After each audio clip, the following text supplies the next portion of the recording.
हमारे यहाँ पे आप देखोगे इस तरीके से जब आप मोड़ोगे ना, तो यहाँ पे ब्रेसलेट लाइंस बनते हैं जिसको अपन बोलते हैं मणिबंध रेखाएं। ऐसे करोगे तो आपको ऐसा लगेगा कि छोटी गुथी हुई सी लाइंस होंगी, है ना। ये लाइंस मणिबंध रेखाएं होती है। यदि किसी भी इंसान के दो से ज्यादा मणिबंध रेखा बनती है यहाँ पे, भगवान की प्रेजेंस आप फील कर सकते हो या भूत की प्रेजेंस आप फील कर सकते हो, वो आपकी वाइब्रेशंस पे होती है। अक्षय कुमार है जिनका Correct. पहले ये नाम नहीं था, अजय देवगन हैं जिनका सरनेम उन्होंने चेंज किया। ऐसे बहुत सारे लोग हैं जिन्होंने अपने नाम को चेंज कर दिया या उनके फ़ोन नंबर्स उन्होंने बदल दिए।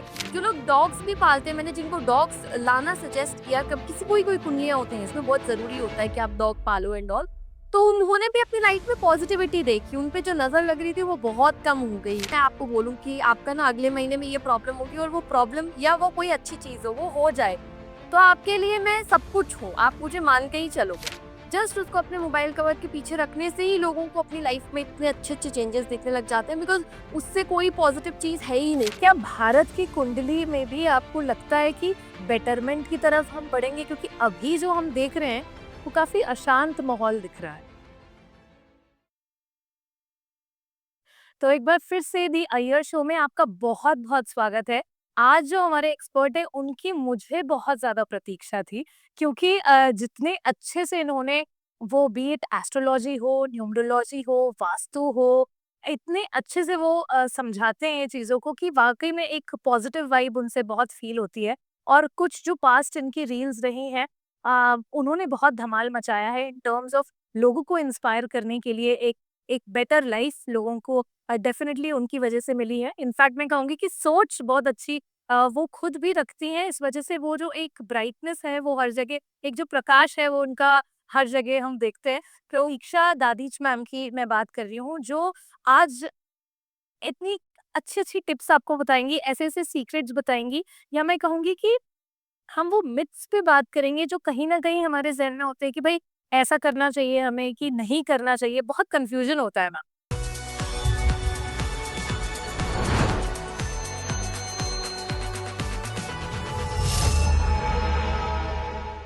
तो मैम सबसे पहले तो आपका बहुत-बहुत स्वागत है, कैसे हो आप?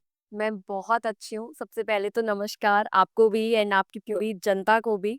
एंड लिटरली मैं बोलूँगी कि ये पॉडकास्ट पे यदि आप आए हो तो पूरा देखे बगैर मत जाना, क्योंकि कैमरा तो हमने अभी स्टार्ट किया है, इससे पहले हमने जो बातें करी है तो हम दोनों ही, मुझे ऐसा लगता है, हर चीज़ की बोलते हैं ना बाल की खाल निकालने वाले हैं। तो मुझे पता है कि पॉडकास्ट बहुत अमेजिंग होने वाला है। थैंक यू सो मच, आपने मुझे इनवाइट किया। Pleasure is all. बहुत पॉजिटिव ऑरा लग रही है मुझे आपकी भी। और जो कन्वर्सेशन अपन ने पहले करी कि मतलब क्या चीज़ें चल रही हैं, मुझे बहुत अच्छी लगी।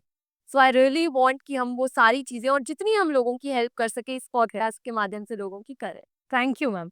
तो चलिए शुरुआत करते हैं आज के पॉडकास्ट की।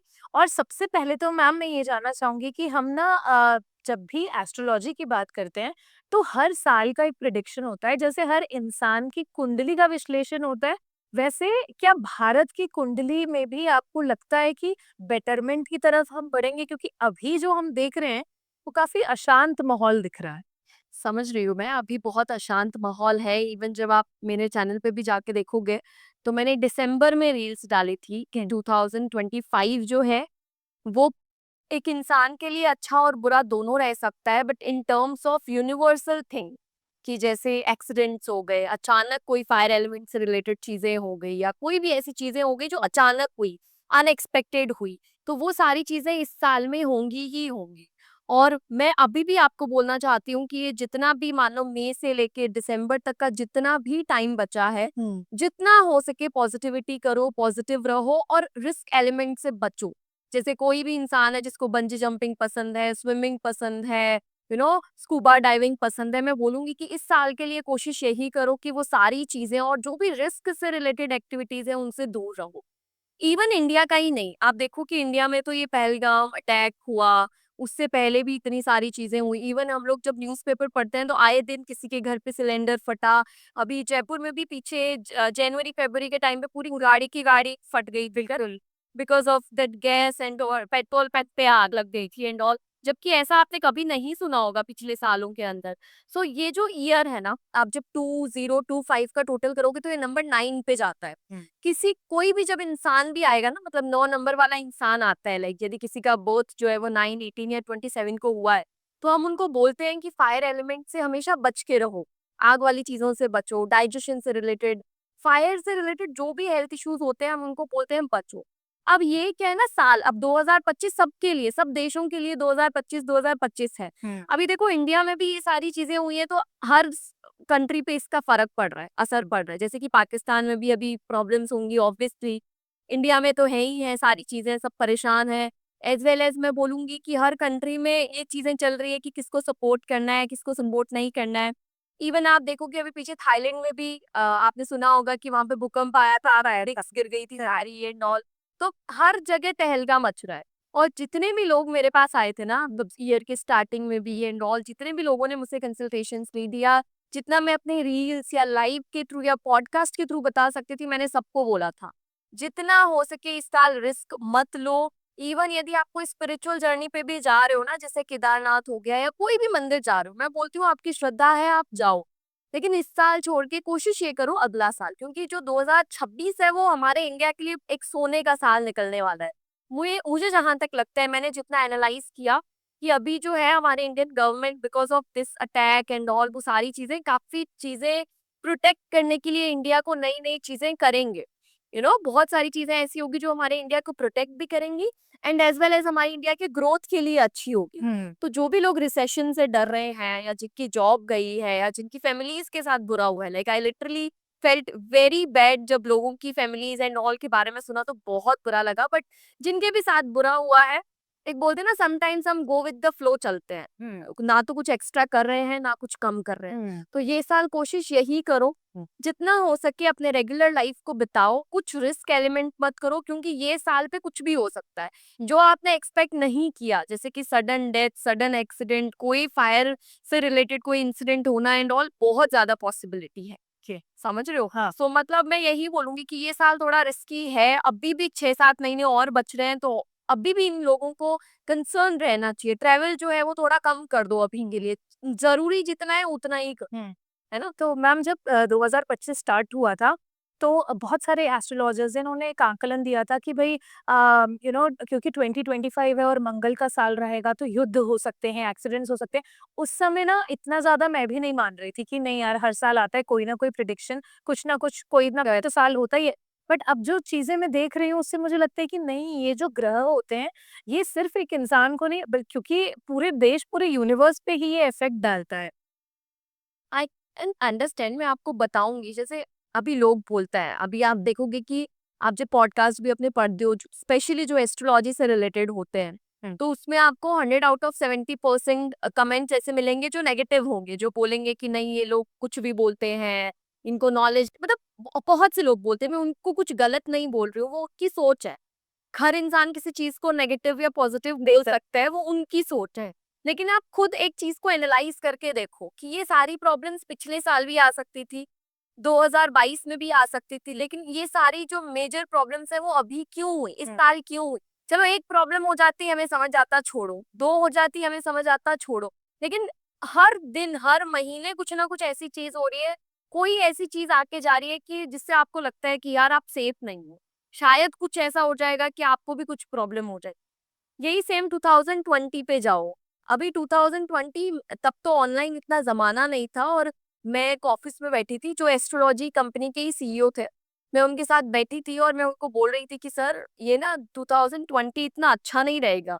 तो वो बोल रहे प्रतीक्षा जी अच्छा क्या नहीं रहेगा, इसमें तो देखना ऑनलाइन चीजें बढ़ेंगी, ऐसे होंगी वैसे होंगी। सडनली कोविड आया, ऑनलाइन चीजें बढ़ी, लोगों ने पैसा कमाया बिकॉज राहु का टाइम था। लेकिन राहु का टाइम था तो health issues, sudden death, sudden कितने इंसिडेंट हुए।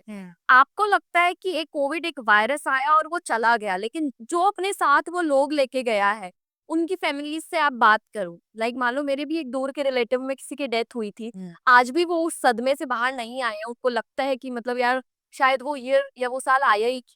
इसीलिए हम बोलते हैं एस्ट्रोलॉजी कोई आपको डराने के लिए नहीं है। हाँ, हर एक चीज में कुछ लोग गलत होते हैं, कुछ लोग अच्छे होते हैं। बात है, जैसे आप पॉडकास्ट कर रहे हो, बहुत सारे लोग होते हैं जो गलत टॉपिक पे भी पॉडकास्ट करते हैं, और कुछ होते हैं जो बहुत अच्छी चीजें लाना चाहते हैं, है ना? वो एक इंसान की खुद की नीति होती है। डॉक्टर्स होते हैं, बहुत सारे डॉक्टर्स के बारे में सुनते हैं कि अरे वो झूठी दवाइयां चलाते हैं, या वो सिजेरियन कर देते हैं। या वो सब, ये तो सबका बड़ा टॉपिक है कि सबका सिजेरियन करते हैं। पर बहुत सारे डॉक्टर तो भगवान होते हैं ना, जब मतलब मैं लिटरली जब हम सुनते हैं कि वो हमारे स्टमक की इतनी लाइंस, इतनी लेयर्स को काटते हैं, फिर वो एक बेबी को निकालते हैं। सो अब आप खुद सोचो कि यार वो भगवान है, अदरवाइज कोई नहीं कर सकता। अब मैं अपने आप को या किसी एस्ट्रोलॉजर को भगवान नहीं बोलना चाहती, बट एस्ट्रोलॉजर गलत हो सकता है, एस्ट्रोलॉजी गलत नहीं होती। करेक्ट। तो चाहे आप उस चीज पे पूरा विश्वास मत करो, बट आप एटलीस्ट जो एक बोलते हैं ना, जैसे अपन वेदर इन्फॉर्मेशन लेते हैं कि अभी बारिश होगी, अपन भी डिसाइड करते हैं अरे घूमने जाना है, जल महल जाना है, बारिश हो तब जाएंगे, मजा आएगा।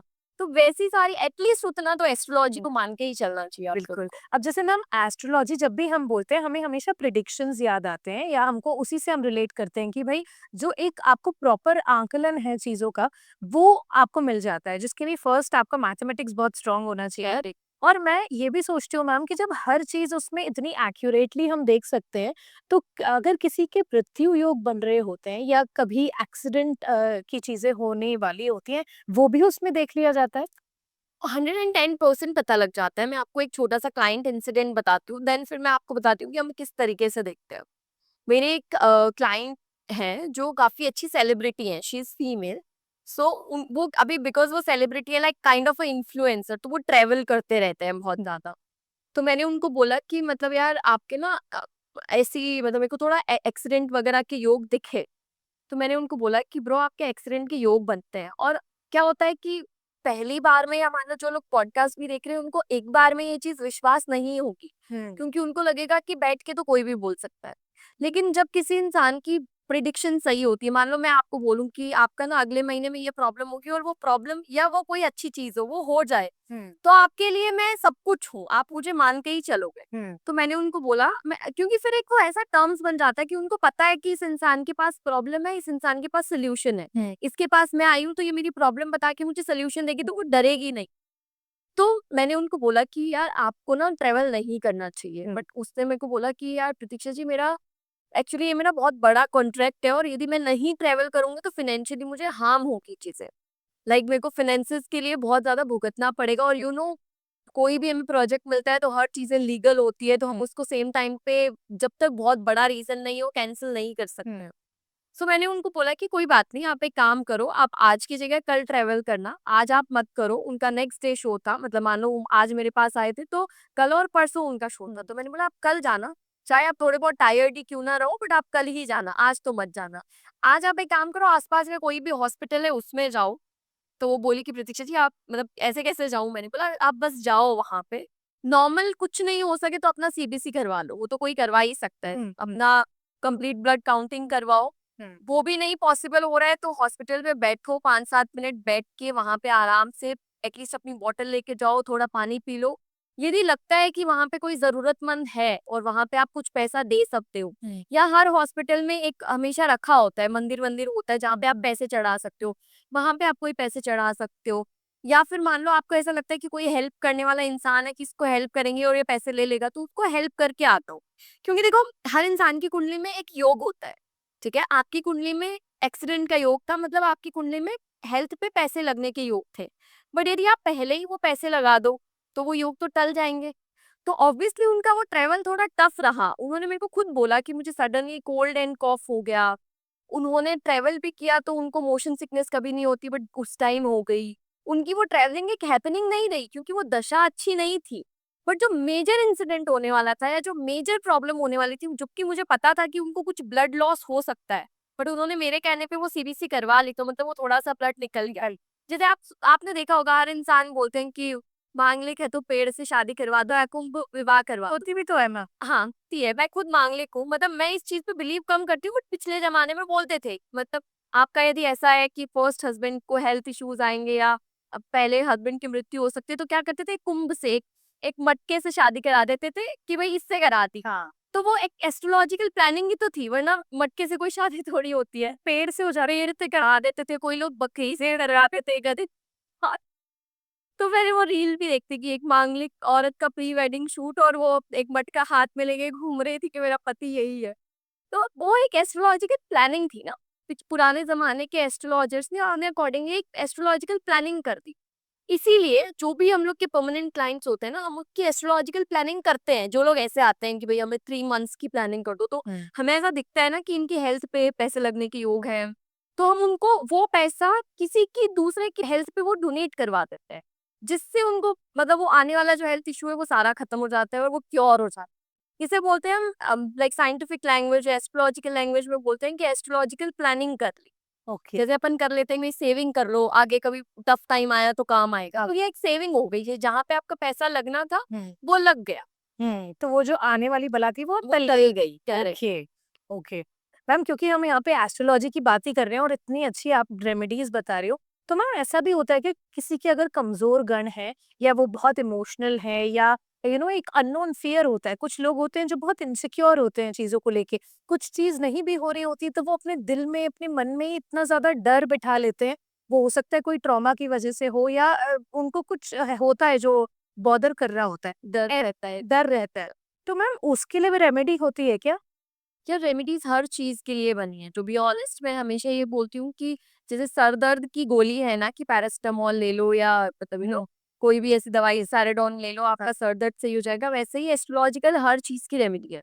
जैसे मैं आपको बताती हूँ कि यदि आपकी डेट ऑफ बर्थ में नंबर 2 या नंबर 7 मल्टीपल टाइम्स आ रहे हैं, जैसे 2 बार से ज्यादा 2 आ रहा है या 2 बार से ज्यादा 7 आ रहा है, तो ऐसे लोगों को एक सडन या एक हिडन फियर रहता है। मतलब वो अचानक डर जाएंगे। वो नहीं होते सो रहे हैं और अचानक से डर गए। उन लोगों की इंट्यूशन तेज होती है, लेकिन वो अचानक से डर जाते हैं। उनको एक डर रहता है। यदि 100 लोगों के बीच में बैठे हैं तो भी वो अकेला फील करते हैं अपने आप को, कि मैं अकेला हूँ, मेरा कोई नहीं है। ऐसी सिचुएशन होती है। इवन कुंडली में भी होते हैं, ताकि लोग समझ पाए कि उनके भी वो दोष बनता है या नहीं बनता। देन लास्ट में मैं रेमेडी बताऊंगी। सो कुंडली में भी यदि किसी के चंद्रमा के साथ में राहु या केतु है, या फर्स्ट हाउस में राहु या केतु है, तो ऐसा इंसान जो है ना, वो अननोन फियर से घिरा हुआ ही रहता है। उसको ऐसा लगता है कि मैं आज 50 लाख के पैकेज में हूँ, कल ये 30 ना हो जाए। आज मेरे पास 50 लाख की सेविंग है, कल ये कम ना हो जाए। आज तो मेरी बीवी मेरे से अच्छे से बात करी है, कल ये करे या ना करे। आज तो मैं हेल्दी हूँ, कल मैं अनहेल्दी हो गया तो क्या होगा? या मान लो किसी ने मुझे मार दिया तो क्या होगा? मेरी हेल्थ खराब हो गई तो क्या होगा? तो ये कॉम्बिनेशन इंसान को फियर देते हैं, और वो भी अननोन फियर। मतलब वो कभी भी चीजें सच नहीं होंगी, बट वो इंसान डर रहा है उस चीज को लेकर। और मैं आप पॉडकास्ट में भी बोल रही हूँ कि जो जो भी अपनी कुंडली बना के या अपनी डेट ऑफ बर्थ से देख सकते हैं तो वो चेक करो। इवन हाथ पे भी होता है। ये होता है हमारा सूर्य पर्वत, ठीक है? इसके नीचे यदि किसी के क्रॉस है, या फिर यहाँ पे किसी के बहुत सारे क्रॉस बनते हैं, ये होता है हमारा चंद्रमा पर्वत। यहाँ पे या फिर यहाँ पे बहुत ज्यादा क्रॉसेस होंगे ना, तो ऐसे लोगों की भी सेटिस्फेक्शन कम रहेगा। और दूसरा अननोन फियर रहेगा। मतलब एक तो कितना भी मिल जाए लाइफ में अनसेटिस्फाइड रहेंगे। कुछ चीजों के लिए अच्छा भी है, करियर पर्सपेक्टिव से अच्छा है, बट रिलेशनशिप पर्पस से अच्छा नहीं है। लाइक मैं आपसे ही आपसे एक्सपेक्ट करूंगी तो आपको भी लगेगा कि चढ़ पर जाने दे इसको, क्या ही करना इतना ना। और ऐसे इंसान में बहुत ज्यादा अननोन फियर रहता है, डर रहता है। कहीं ना कहीं उनको ऐसा रहता है कि यार कुछ गड़बड़ हो गई तो, कुछ गलत हो गया तो क्या करेंगे, कोई इन सब मेरा साथ छोड़ गए तो। ऐसा डर रहता है कि आपको हंसी आएगी उनका डर सुन के। मैं तो क्लाइंट्स का सुनती रहती हूँ तो मुझे पता है।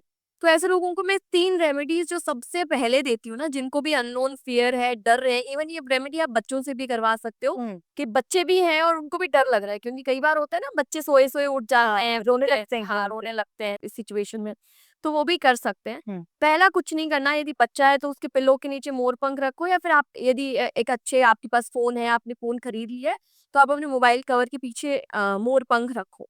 मोरपंख देखो कृष्ण जी हमेशा पहन के रखते थे। मोरपंख इतनी पावरफुल है ना, कुछ नहीं लगता। 1 रुपए, 5 रुपए, 10 रुपए में आती है, कुछ कुछ नहीं लगता। जस्ट उसको अपने मोबाइल कवर के पीछे रखने से ही लोगों को अपनी लाइफ में इतने अच्छे अच्छे चेंजेस दिखने लग जाते हैं। बिकॉज उससे कोई पॉजिटिव चीज है ही नहीं। कृष्ण जी हमेशा अपने सर पे लगा के रखते थे, तो सोचो उसकी कितनी कदर थी। वो किसी और भी चीज का लगा सकते थे पंख, मतलब कोई और भी बहुत सारे बर्ड्स होते हैं, वो ताज पहन सकते थे, बट उन्होंने मोर पंख ही क्यों चूज करी? क्योंकि वो बहुत पॉजिटिव है।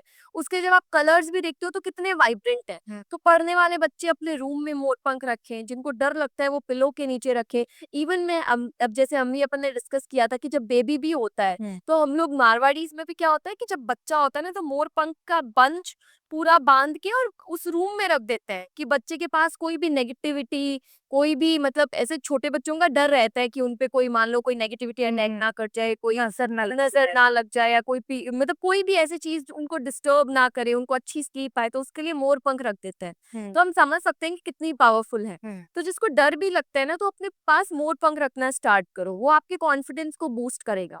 अभी सेकंड में क्या करना होता है, आप कोशिश ये करो कि जितना हो सके, मैं एक मंत्र बोलती हूँ, वो मंत्र चैंट करके आप कोई काम करने जाओ। बिकॉज ऑब्वियसली डर किस चीज का होता है, जब हमारी एक्सपेक्टेशंस होती हैं कि मान लो मैं एक एग्जाम देने गया, ठीक है, वो एग्जाम में मैं पास होऊंगा या फेल होऊंगा, वहां से डर स्टार्ट होता है। एग्जाम देने का डर नहीं है, जो आएगा लिख देंगे, इसमें डरने की क्या बात है।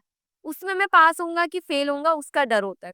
तो मैं एक मंत्र हमेशा बोलती हूँ, ये सक्सेस मंत्र है, और मैं लिटरली बोलूंगी ये आपको ना तो गूगल पे मिलेगा, ना ये आपको कहीं और पे मिलेगा, मेरे चैनल के अलावा आपको कहीं पे भी नहीं मिलेगा। सो ये मंत्र आप यदि चेंट करते हो तो आपको बहुत ज्यादा सक्सेस मिलेगी। अभी आपको मंत्र को कैसे चेंट करना है मैं आपको चेंट करके बताती हूँ, देन आप उसको राइट डाउन कर सकते हो, या अपन नीचे स्क्रीन पे भी आप जरूर उसको लिख के देना। मंत्र है अपराजित नमस्ते अस्तु नमस्तस्य श्री राम पूज्यते प्रस्थाना करिष्यामि कार्य सिद्धि भवन्तु अस्ते। ये मंत्र मुझे मेरे दादाजी के मामा जी ने दिया था, ठीक है। जब मैं डरती थी एग्जाम देने जाती तो मेरे को डर लगता था पास होंगी फेल होंगी, तो उन्होंने मुझे बोला था कि ये मंत्र चैंट करके जा तू, ठीक है, तो तेरा सब कुछ अच्छा होगा। और लिटरली आप बिलीव नहीं करोगे, उस मंत्र को चैंट करने के बाद में मेरा जो कॉन्फिडेंस यहाँ था ना, वो इतने ऊपर पहुंच गया। मतलब मेरे को ऐसा है कि मैं वो पढ़ के जाऊंगी तो मैं फेल हो ही नहीं सकती। मैंने उसको इस तरीके से एक्टिवेट कर लिया, तो आई नो कि लोगों को बहुत फायदा मिलेगा। पहला मोर पंख रखना है, सक्सेस मंत्र चैंट करना है, और तीसरा इफ पॉसिबल हो सके तो आप अपने हाथ पे हमेशा ये कलावा बांध के रखो। इसमें आप देखोगे बहुत सारे कलर्स होते हैं, ग्रीन कलर होता है, येलो कलर होता है, रेड कलर होता है, मोस्टली ये तीन कलर्स होते हैं, और तीनों ही कलर जो है पॉजिटिविटी, एक कॉन्फिडेंस, और एक वो बोलते हैं ना कि एक स्ट्रॉन्ग मैन बनाने के लिए काम में आते हैं।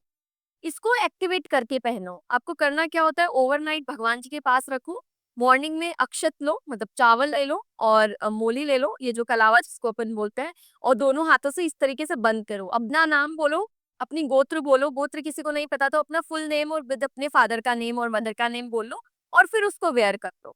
ऐसा करने से कि आपके लिए काम करेगा। मतलब ये मैंने कलावा पहने, मैंने ऐसे ही एक्टिवेट करके पहना है, इसको मैंने एक्टिवेट किया पहना, तो अभी ये मेरे लिए काम कर रहा है, ये किसी और के लिए काम नहीं कर रहा है। ये गिर भी जाएगा तो कोई इस पे कुछ नेगेटिव नहीं कर पाएगा। वरना क्या होता है, जब आप कलावा पहनते हो, अभी आप इसको कभी तो खोलोगे, जिंदगी भर तो नहीं वेयर करके रखोगे, तो ये कहीं पे गिरेगा। बहुत ज्यादा चांसेस होते हैं कि इसको उठा के कोई इंसान नेगेटिविटी, काला जादू, ब्लैक मैजिक कर दे। तो इसको भी एक्टिवेट करके जब आप वेयर करते हो, तो जब आप इसको रिमूव करते हो, वो सारी पॉजिटिविटी आपको देके जाता है, और ये पूरा मतलब फिर जीरो पे हो जाता है, ये एक नॉर्मल धागा बचेगा, कोई मिसयूज नहीं करता। कोई मिसयूज नहीं कर सकता है। तो ये तीन चीजें जब आप करोगे, तो हो ही नहीं सकता कि आपको आगे से कभी किसी चीज का डर रहे, या आप अननोन फियर से घिरे रहो, या कोई भी आपको प्रॉब्लम है। मैम मैंने ना एक क्लिप देखी थी आपकी, जिसमें ना आप एक बहुत ही पॉजिटिव प्लेस के बारे में बता रहे थे, जहाँ से बहुत सकारात्मक ऊर्जा आती है। जैसे अगर हम नीम करोली बाबा की बात करें, या हम कुछ ऐसे जैसे काशी की बात है, वृंदावन है, ये सारी जगह हैं जहाँ पे भगवान जी की जो प्रेजेंस की वाइब्रेशन है वो बहुत ज्यादा हाई होती है। तो मैम ऐसे कुछ प्लेसेस आप भी जानते हो जहाँ पे मैं चाहूंगी कि दर्शकों को भी आप बताओ कि अगर आप भी डिप्रेस्ड हो, या अगर आपको बहुत नेगेटिव थॉट्स आ रहे हैं, या अगर आपको अंदर अच्छा नहीं लग रहा, अशांति फील हो रही है, तो कौन सी जगह जा सकें जाके वो भी एनर्जाइज्ड फील करें?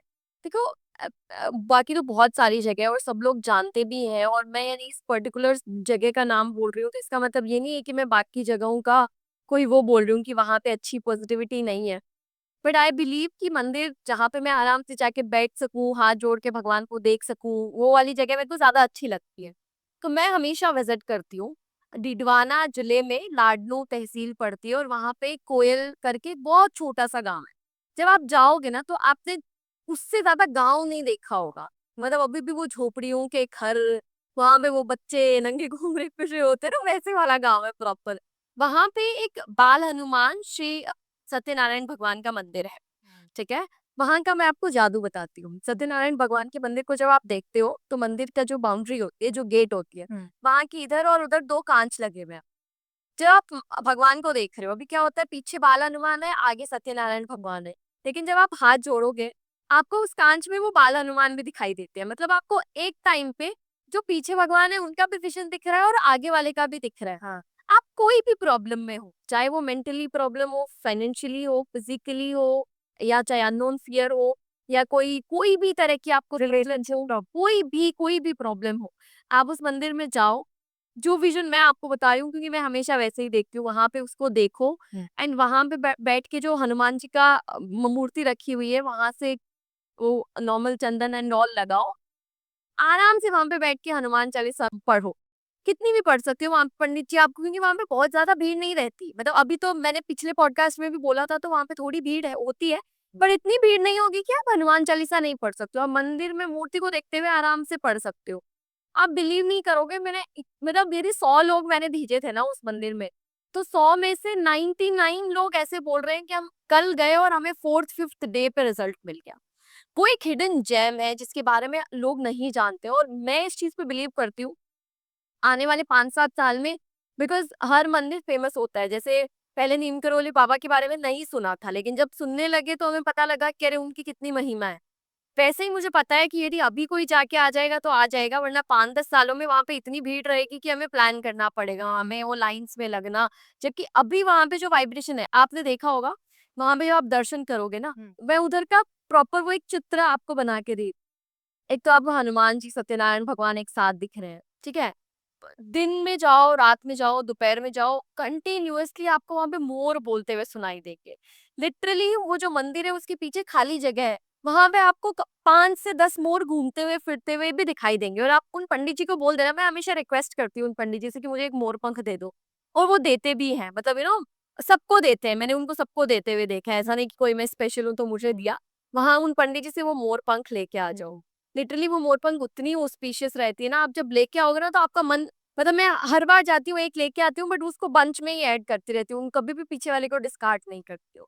प्रॉपर एकदम गांव जैसा गांव है, एकदम छोटा सा मंदिर है, वहां पे कोई ऐसा नहीं है कि बाहर कोई बहुत बड़ी बड़ी शॉप हाँ। है, या वहां के पंडित जी आपको कोई बहुत बड़े टीके वीके एकदम साधारण लोग, साधारण मंदिर, वहां पे बैठोगे, हाँ। आपको ऐसे लगेगा आप सारा दुख भूल गए। और मैं हमेशा बोलती हूँ, सर्दियां है, मान लो 5 डिग्री 7 डिग्री टेम्परेचर है, उस मंदिर के बाहर आपको सर्दी लगेगी। मतलब मैं लिटरली 2-3 लेयर करके जाती हूँ, मंदिर के अंदर घुसते ही मुझे सारी लेयर्स हटानी पड़ती है, इतना नॉर्मल टेम्परेचर रहता है।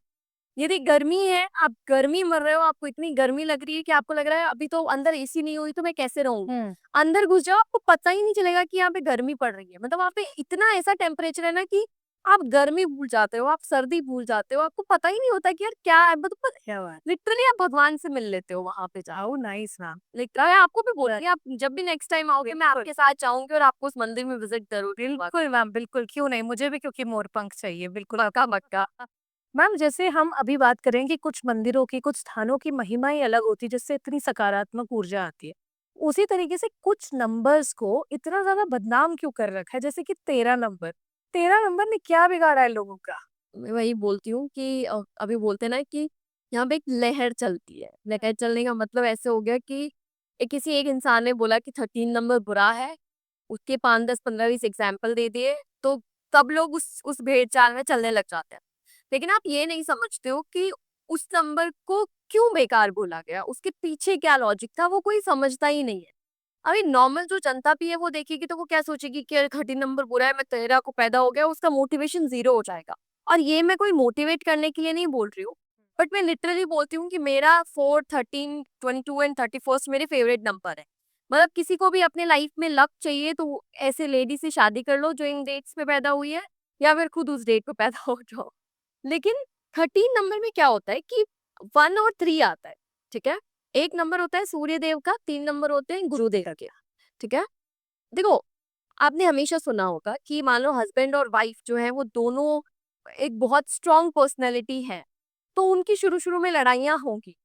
लेकिन जब वो लड़ाइयाँ सॉर्ट आउट हो जाती है ना, उसके बाद में वो एक दूसरे को इतना अच्छा पुश करते हैं, और अपना अपना और अपने पार्टनर का करियर उतना अच्छा बनाते हैं कि अपन ने किसी आसपास का करियर वैसा नहीं देखा होता। वैसे ही 13 नंबर के साथ होता है। एक नंबर सूर्य, सूर्य अपनी चलाने की कोशिश करेगा, 3 नंबर गुरु, गुरु अपनी चलाने की कोशिश करेगा। तो इनिशियली क्या होता है कि ये प्लान इंसान को समझ नहीं आएगा कि मैं करूं क्या, मेरे लाइफ का मोटिव क्या है। तो जो स्टार्टिंग के जो टफ टाइम्स होते हैं ना, जहाँ 20-22 साल की उम्र में हर दोस्त को पैकेज लग रहा है, या किसी इंसान ने अच्छा अपना बिजनेस सेट कर लिया, कोई अपने पापा के गले पे बैठ गया, उस टाइम पे वो स्ट्रगल फेस करते हैं। लेकिन जब वो अपनी लाइफ का 29 ईयर क्रॉस कर लेते हैं, तब उनके लाइफ में वो दोनों प्लैनेट जो लड़ रहे थे, अभी वो लड़ के थक गए, क्योंकि अब वो दूर तो हो नहीं सकते, वो तो 13 में तो जुड़ के आए हैं।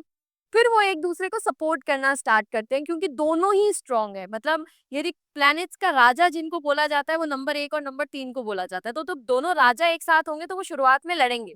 लड़ने के बाद में उनको समझ आ जाएगा अब एक दूसरे से दूर तो जा नहीं सकते, तो अब सपोर्ट करते हैं, और फिर वो लोग इतना स्ट्रॉन्ग करियर बनाते हैं ना। आप देख लो, हर इंडस्ट्री में आपको राहु वाला चमकता हुआ दिखेगा। इवन 31st 22 4 नंबर वाले, एक्चुअली क्या होता है, इन लोगों को थोड़ा जल्दी चाहिए होता है, तो ये दुखी भी जल्दी होते हैं। मतलब 1 लाख 2 लाख की जॉब होगी, इनको लगेगा नहीं ये तो छोटी मोटी जॉब है। इनको मतलब ना उसके बड़े सपने होंगे, लाइफ किंग फैसा सेक्रीफाइस नहीं करेंगे, स्पेशली फाइनेंशियली मैटर में। तो जो भी इंसान 13 को पैदा हुआ है, मैं आपको बोल रही हूँ, आप बुरे नहीं हो। बस बोलते हैं ना, अपने 2 प्लैनेट्स को जोड़ने की कोशिश करो, एक डिसीजन पे टिको। मोस्टली इन लोगों को प्रॉब्लम्स क्या होती है कि ये चाहते हैं मैं एस्ट्रोलॉजी भी कर लूँ, मैं टीचर भी बन जाऊँ, जाओ बन जाओ, वो सारी चीज़ों से प्रॉब्लम हो जाती है, क्योंकि इनको सिर्फ पैसा चाहिए होता है। सब सब सब एक जगह से पैसा खींचोगे, बहुत समुद्र है, पैसा तो आ ही जाएगा। सो वही वाली बात है। बाकी 13 बिल्कुल बुरा नंबर नहीं। हाँ। मैम आप बता रहे थे कि कुछ नंबर्स ना बहुत लकी होते हैं। तो आपके हिसाब से वो कौन-से नंबर्स हैं जिसमें पैदा होना बहुत ज़्यादा लकी माना जाता है? देखो, मैं लकी बोलूँगी, और मैं ऐसे बोलूँगी कि मेरे फ़ेवरेट जो नंबर्स होते हैं उनके बारे में। क्योंकि वैसे तो हर एक नंबर लकी है। मैं यही बोलती हूँ कि वो बोलते हैं ना कि आप जिस अकॉर्डिंगली अपने आप को ढाल लो, आप वहाँ पे राइज़ कर जाओगे, हुँ। ठीक है? पर जो मुझे लगता है कि जिससे लोगों को थोड़ी कम स्ट्रगल करनी पड़ती है, ऐसे लोगों को थोड़ा लाइफ़ में जल्दी सक्सेस मिलती है, ऐसे लोगों के पैदा होने से ही उनके ड्रीम्स बड़े होते हैं, चाहे वो कम रिसोर्सेज़ में पैदा हो या ज़्यादा रिसोर्सेज़ में पैदा हो, बट वो इतना सक्सेस हो जाते हैं कि उनको लाइफ में बहुत ज़्यादा अच्छी सक्सेस मिलती है।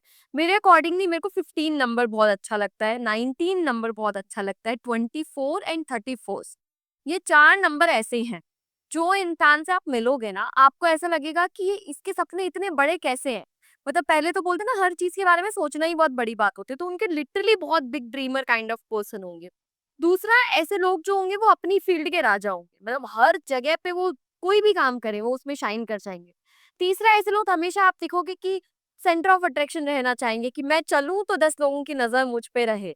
और फाइनेंशियली तो इन लोगों के पास कभी कोई कमी रहती ही नहीं है। मटेरियलिस्टिक भी काफ़ी अच्छे सुख भोगते हैं, लग्ज़री अच्छी होती है ऐसे लोगों के पास। तो यदि होता है ना कि मान लो किसी बच्चे को हम 14 की डिलीवरी डेट मिली है और डॉक्टर बोल रहा है कि चलो 15 तक एक्सटेंड कर सकते हैं उस चीज़ को, तो ऐसा करने से काफ़ी अच्छा बच्चा लक लेके आता है हमारी लाइफ। वॉव! दैट्स सो और नाइस। ये डेट मेरी बहुत मोस्ट फेवरेट है, और वन ऑफ देम मैं हूँ। मैं 19 बॉर्न हूँ, तो मुझे वो और भी अच्छी लगती है। ओके, 19 नंबर भी मैंने मैम बहुत जगह सुना है, काफ़ी ज़्यादा काफ़ी लकी होता पॉजिटिव है। होता है। 19 में एक्चुअली 1 एंड 9 अगेन मैं बोलती हूँ, ऐसे लोगों को बचपन से कभी भी लग्ज़री एंड ऑल बहुत सारी चीज़ें नहीं मिलती हैं। बट ये अपनी लाइफ में उन चीज़ों को अट्रैक्ट कर लेते हैं, क्योंकि इन लोगों को होता ही ऐसा है कि यदि कोई एस्ट्रोलॉजी के बैकग्राउंड में है, तो उनको लगेगा कि मैं यहाँ पे, वो बोलते हैं ना, रूल करूँ। मुकेश अंबानी जी का 19 है, तो वो हर चीज़ में राजा नहीं है, वैसे ही 19 वाले को तो राजा बनने की आदत ही होगी। हाँ। अब मैम जब मनी की बात हो रही है तो मनी के साथ फेम भी चलता है साथ में। तो अब आजकल तो हर इंसान फेम राइट। के लिए है, इंस्टाग्राम पे एक रील डाल दे, हर इंसान की भगवान से यही उम्मीद है कि भाई वायरल हो जाए मेरा शॉट। तो मैम ये फेम अट्रैक्ट करने के लिए भी कोई वास्तु के हिसाब से रेमेडी है? देखो, किसी भी मैं हमेशा बोलती हूँ, और ये मैं खुद भी फॉलो करती हूँ, हुँ। किसी भी इंसान को वायरल होना है, अच्छा यूट्यूब, इंस्टाग्राम या कोई मार्केटिंग से रिलेटेड चीज़ों में बहुत अच्छा करना है, तो हर इंसान के चैनल का एक नेम होता है या पेज का एक नेम होता है। हुँ। तो कोशिश यही करो, यदि आपको वायरल होना है तो आप नॉर्थ डायरेक्शन में अपना उसका फ्रेम करवा के लगा लो। जैसे मेरे यूट्यूब का या इंस्टाग्राम का नाम है एस्ट्रोलॉजर प्रतीक्षा दादीश, तो मैंने उसको नॉर्थ पे लगा रखा है। लिख के डाल लो, यदि उतना बजट नहीं है तो बजट है तो उसको अच्छे से फ्रेम में फ्रेम करवा के डालो। अभी मैं उसका रीज़न बताती हूँ। देखो, नॉर्थ डायरेक्शन जो होती है ना, वो प्लांट्स लगाने की, वाटर एलिमेंट की जगह होती है, वो उसकी डायरेक्शन होती है। अभी आप पौधे में देखो, एक बीज होता है, इतना सा बीज होता है, वो फिर थोड़ा बड़ा, फिर थोड़ा बड़ा, फिर उसकी इतनी ब्रांचेस हो जाती है, फिर वो उतने सारे बीज दे देता है, तो वो कितना मल्टीप्लाई हो रहा है। व्यूज भी हमें वैसे ही चाहिए होते हैं कि एक इंसान देखे, वो एक को शेयर करे और वो इतना कंटेंट हमारा शेयर हो। तो जब भी आप ये चीज करते हो तो आपको ऑटोमेटिकली दिखने लग जाएगा कि आपकी जो चीजें हैं वो ज्यादा लोगों तक पहुंचने लग गई। मैंने यदि 100 लोगों को ये रेमेडी बताई है तो 100 में से 100 लोगों को इस चीज में फायदा मिला ही मिला है। ओके, मतलब मैम मैंने कहीं ये भी सुना था कि साउथ में लगा हुआ आप photo, which is wrong, is it? मेरे को ऐसा लगता है, मैंने भी बहुत सारी रील्स देखी थी। अभी मैं अपनी एस्ट्रोलॉजर की आईडी से उस पे कमेंट नहीं कर सकती कि दिस इज रॉन्ग, बिकॉज वो हो गया कि आप किसी की टांग खींच रहे हो। बट मैं लिटरली बोल रही हूँ, आपको अपने मैनिफेस्टेशन की चीजें, अपनी ड्रीम्स की चीजें या अपनी खुद की फोटो या इवन भगवान की फोटो कभी भी साउथ वॉल पे नहीं लगानी चाहिए। साउथ वॉल पे सिर्फ हमारे पितरों की फोटोज या हमारे कोई भी हमारे परिवार के ऐसे सदस्य जिनकी डेथ हो गई है, जिनकी फोटो पे हम हार डालते हैं, वो ही फोटोज साउथ पे डलती है। उसके अलावा साउथ वॉल पे कोई की फोटोज एंड ऑल डलती ही नहीं है। मैंने देखा था न्यू ईयर्स के पास पास कई एस्ट्रोलॉजर्स ने विजन बोर्ड लोगों के बोल के कि साउथ पे डालो, नहीं, विजन बोर्ड डालना है आप कोशिश ये करो नॉर्थ में डालो या फिर आप ईस्ट में डालो, because east is like new beginning, नया start. Now north is like multiple चीजें, जब आप 100 कमा रहे हो तो वो 100 पैसा खुद में ही मल्टीप्लाई होता है, ग्रोथ को रिप्रेजेंट कर। All right.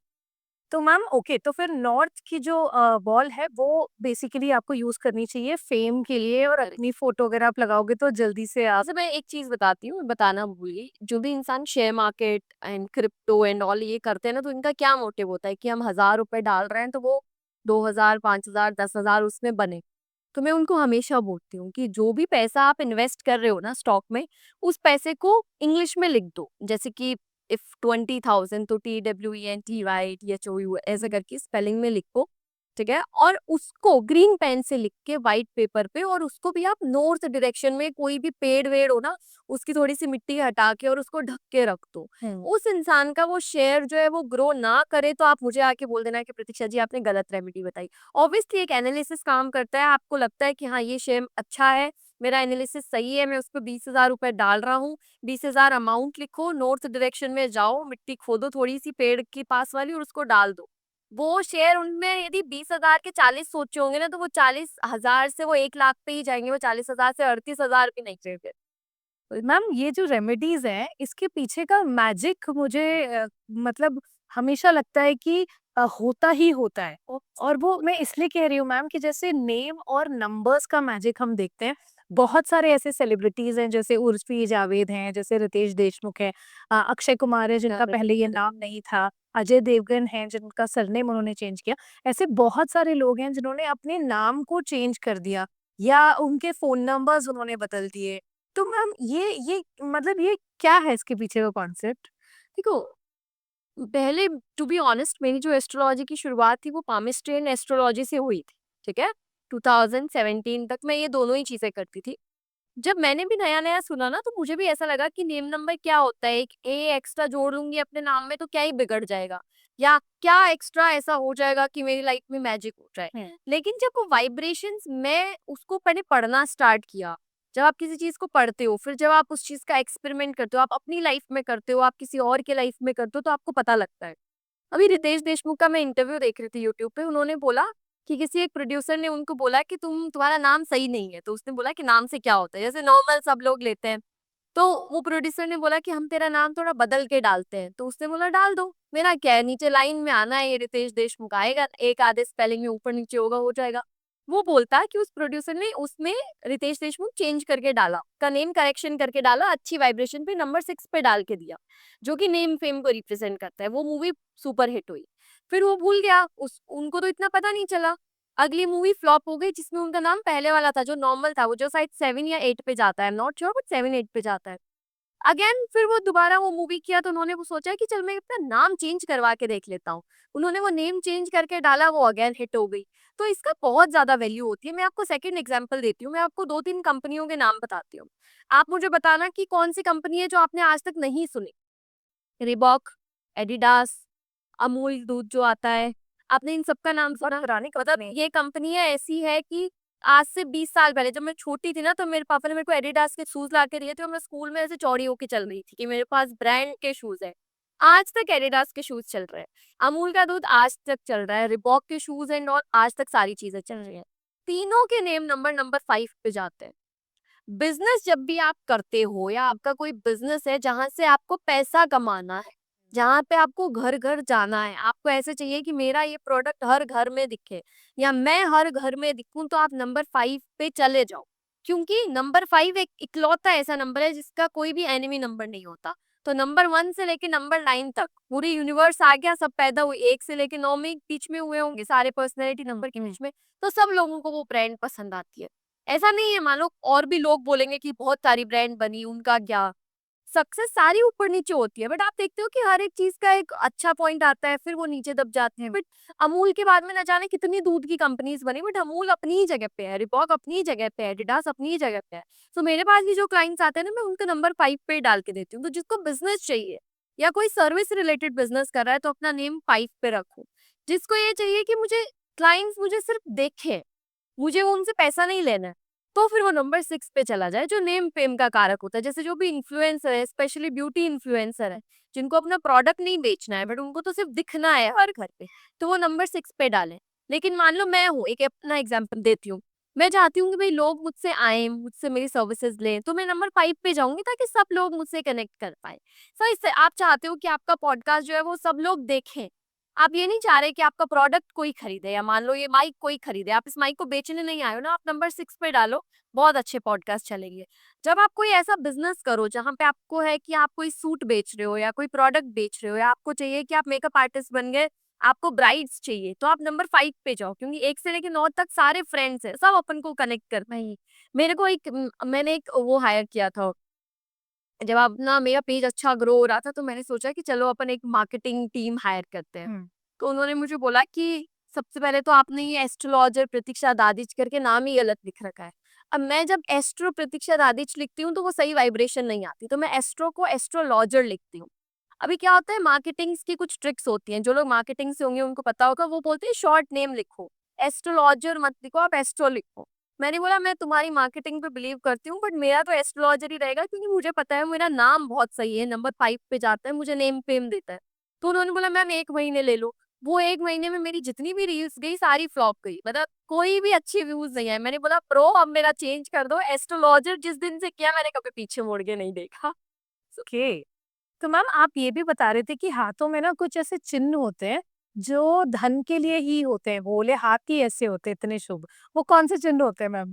देखो, मैं सब क्लाइंट को भी बोलूंगी कि चाहे अमिताभ बच्चन का साइन देख लो, शाहरुख खान का देख लो, या मुकेश अंबानी जी का देख लो, जो तो पैसों के लिए ही जाने जाते हैं, तीनों के हाथ में ये साइंस है। और यदि हम जो देख रहे हैं उनके भी ये साइन बन रहा है, तो मतलब कहीं ना कहीं कमी हम में है, हम भी उतनी मेहनत करके उन जितना पैसा कमा सकते हैं। हम्म। वो साइंस क्या है? देखो, ये हमारा होता है वीनस माउंटेन, हम्म। जिनके भी यहाँ पे प्रॉपर स्ट्रॉन्ग मोटे मोटे बॉक्सेस बन रहे हैं, वो इंसान अपनी लाइफ में पैसा ना कमाए ऐसा हो ही नहीं सकता। वो इंसान अपने, एक बोलते हैं ना, इसको बोलते हैं बट कुल दीपक राजयोग, मतलब वो अपने कुल में जितना भी कुल है उसमें एक दीपक होता है, वही जलता हुआ दिखाई देता है। ठीक है। दूसरा साइन में बोलूंगी कि किसी भी इंसान का जो सैटर्न माउंटेन है, ठीक है, यदि ये हार्ट लाइन से सैटर्न माउंटेन के बीच में कोई ब्रांच जाए, मतलब जैसे ये मेरी हार्ट लाइन है, यहाँ से देखो सैटर्न माउंटेन के ऊपर एक स्ट्रेट लाइन जा रही है, आपको ये दिख रहा होगा इस तरीके से। ऐसा इंसान की किस्मत साथ दे या ना दे, वो भगवान के ऊपर है। लेकिन ऐसा इंसान अपनी मेहनत से वो सब अचीव कर लेता है जो उसको चाहिए होता है। कई बार क्या होता है, हाथ पूरा बुरा होता है, ये एक लाइन इंसान को जिंदा रख देती है, क्योंकि इसको अपन बोलते हैं कि ये मेहनत की रेखा है। ऐसा इंसान मेहनत से सब कुछ कर ही लेगा। तीसरा जो साइन है वो ये मरकरी माउंटेन, ये हमारा बुध पर्वत होता है।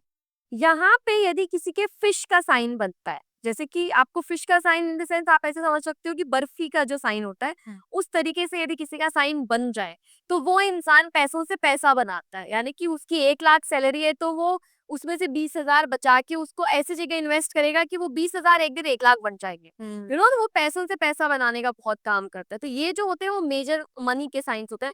एक मनी का साइन जो बहुत रेयर है, जो शायद 100 लोग यदि वीडियो देख रहे हैं तो उसमें से किसी एक के होगा, लेकिन वो होता है। हमारे यहाँ पे आप देखोगे इस तरीके से, जब आप मोड़ोगे ना, तो यहाँ पे ब्रेसलेट लाइंस बनते हैं, जिसको अपन बोलते हैं मणिबंध रेखाएं। ऐसे करोगे तो आपको ऐसे लगेगा कि छोटी गुथी हुई सी लाइंस होंगी, है ना। ये लाइंस मणिबंध रेखाएं होती है। यदि किसी भी इंसान के 2 से ज्यादा मणिबंध रेखा बनती है यहाँ पे, हम्म। वैसा इंसान 1010% वैसा इंसान जो है उसको कभी सेटिस्फेक्शन नहीं होगा। वो हमेशा इंसान बोलते हैं ना कि पैसों से पैसा बनाने की कोशिश करेगा। वो हमेशा ये सोचेगा कि यदि मैं 1000 लोगों के बीच में खड़ा हूँ तो मैं ही राइज़ करूँ। मेरे अलावा लोगों की नज़र ही किसी पे ना जाए, और ऐसा इंसान कभी थकता ही नहीं है। वो इतना काम करता है कि प्रोवाइडर होता है, एक राजा होता है कि वो बैठ के सबको दिलवा रहा है सोने के सिक्के। उसका सोच भी ऐसी होती है कि मेरे पास लोग आए तो मैं उसको गड्डियाँ दे के भेजूँ, मेरे को किसी से लेना ना पड़े। तो यदि आपके भी वो साइन है तो कमेंट में ज़रूर बताते रहें। बिल्कुल बताते रहना मैम, मेरे है क्या? आपके बनती है देखो, ब्रेसलेट लाइन्स आपकी 3 बन रही है। First line, second line and third line. मेरे भी बनती है। बहुत कम लोगों के बनती है। मतलब आप देखोगे किसी इंसान का हाथ पकड़ के देखना। स्पेशली मैं किसी को टारगेट नहीं करना चाहूँगी, बट जो लेबर एंड ऑल जो होते हैं ना उनकी ये लाइन्स कम बनती है, तो उनको ज़्यादा मेहनत का कम पैसा मिलता है। जबकि ये लाइन बनती है तो क्या होता है, मेहनत कर रहे हो बट उसका 100 टाइम्स आपको ज़्यादा मिल रहा हाँ, करेक्ट मैम। मैम आप प्रारब्ध कर्मा में मानते हो? है। मैं बहुत ज़्यादा मानती हूँ, क्योंकि मुझे ये लगता है कि मेरा जन्म जो है वो 1 दिन पहले या 1 दिन बाद में भी हो सकता था। हुँ। मेरा जो जन्म हुआ वो किसी एक पर्टिकुलर टाइम पे, एक पर्टिकुलर डेट पे हुआ, करेक्ट? तो मुझे ये लगता है कि यार ये प्रारब्ध ही है, जो हमारे हाथ में नहीं है। मतलब मैं एस्ट्रोलॉजर हूँ, लेकिन मैं खुद इस पे बिलीव करती हूँ कि कल को मेरे को यदि कोई बेबी होगा ना, तो मैं उसका कभी भी आई विल ट्राई कि मैं उसका टाइम एंड ऑल उस चीज़ को फिक्स ना करूँ, ताकि मुझे ये दिख जाए उसके चार्ट में कि उसके पिछले जन्म में क्या गलतियाँ थी और क्या उसने अच्छे काम किए, करेक्ट? क्योंकि जो लोग बहुत ज़्यादा टाइम एंड ऑल दिखा के वो बोलते हैं ना सर्जरी करवाते हैं बेबी के लिए एंड ऑल, तो वो उनका कंफ्यूजिंग चार्ट बनता है, उनका हमें पता नहीं लग पाता है कि भाई उसके पिछले जन्म में क्या नेगेटिव्स रहे हैं और क्या पॉजिटिव रहे हैं। हुँ। और 100 आउट ऑफ 90% लोग होते हैं जिनकी बहुत सारी चीज़ें पॉजिटिव होती हैं, बहुत सारी चीज़ें नेगेटिव होती हैं। हुँ। अभी जो हमारे पास कुंडली बन के आई है ना, अब उसको देखने के लॉजिक्स होते हैं। देखो, मैं बोलूँगी मैं सब पे बिलीव करती हूँ। मैं बिलीव करती हूँ कि जब मैं पैदा हुई, ठीक है? आप जब कुंडली खोलते हो ना, तो वो आपसे आपकी डेट ऑफ बर्थ माँगता है कि किस तारीख को पैदा हाँ। हुए। समय माँगता है प्लेस ऑफ कितनी बर्थ। बजे पर, हाँ। और प्लेस ऑफ बर्थ हाँ। माँगता है कि मान लो मैं यहाँ पैदा हुई, हुँ। तो यहाँ पे सूर्य की कितनी वाइब्रेशंस थी, चंद्रमा की कितनी वाइब्रेशन थी, उस वक़्त चंद्रमा की डिग्री थी वो पॉज़िटिव थी या नेगेटिव थी, हुँ। कौन कितनी डिग्री पे मुझे ब्लेसिंग्स दे रहा था और कौन कितनी डिग्री पे मेरे लिए नेगेटिव था। वो जो पर्चा बन के आता है ना, वो यही होता है। जब मैं लोगों को प्रेडिक्ट करना स्टार्ट करती हूँ ना, तो लोग बोलते हैं कि मैम आपने तो वो सारी चीज़ें बता दी जो हमें हमें पूछना था, या ये सब तो हमारे सवाल थे, या मान लो मैम आपको कैसे पता चला? तो मैं उनको बोलती हूँ जैसे जो कोडिंग करते हैं, तो हमें नहीं समझ आता लेकिन जो कर रहे हैं उनको पता है। तो वो कोई जादू नहीं कर रहे होते हैं, वो आपको एक एनालाइज़ करके दे रहे होते हैं। वैसे ही जब आपका चार्ट बनता है ना, तो वो आपके सारे प्लैनेट्स की स्थिति को बता देता है। हुँ। ये तो एक साइंटिफिक वे हो गया कि इससे आपको प्लैनेट समझ आ गया। यदि सूर्य की पॉजिटिव मिल रहा है तो मतलब पंक्चुअल है, नेगेटिव मिल रहा है तो आलसी रहेगा। अब पॉजिटिव को नेगेटिव करना है, बहुत सिंपल सी चीज है। उसको अपन कोई भी एस्ट्रोलॉजर से कंसल्ट करो, अच्छे से बच्चे का चार्ट दिखाओ। चाइल्ड फ्रेंडली रेमेडीज होती हैं, बहुत ईजी होती हैं करनी। अच्छा। अपने बच्चों से मैं हमेशा बोलती हूँ चाइल्ड फ्रेंडली रेमेडीज होती है, बच्चा खेलता खेलता वो उपाय करता है। कैसे मतलब और बताइए मैम? जैसे मेरे पास एक बच्चा आया था, और मैं लिटरली बोल रही हूँ, like I swear to my mom, मैं इस चीज में कोई भी स्पेशल मिर्ची मसाला नहीं डाल रही। फॉरेन से मेरी एक क्लाइंट थी जिनके बच्चे को बोलने में इश्यूज थे, मतलब वो 3-4 साल का हो गया था, वो अच्छे से बोल नहीं पा रहा था।